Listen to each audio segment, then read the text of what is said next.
Hi, welcome to HardReset.Info channel. There viewers, in front of me Logitech G935, and now I'm gonna show you how to change the ear cushions, how to change the ear pads on this device.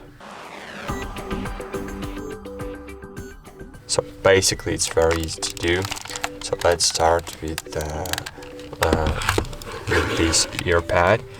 So to start, I suggest to start with the corner. So in the corner it's easier to open the ear pad.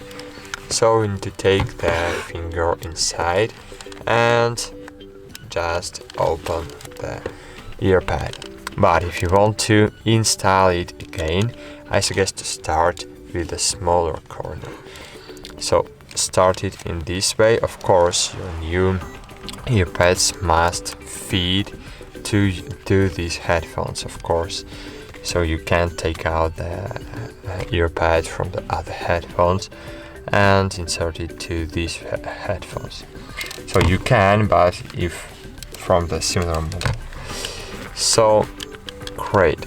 So now to insert it again, we need to start with the smaller corner, and in this way install the earpad. Great, that's it. Thanks for watching. Like this video, subscribe to our channel, and bye.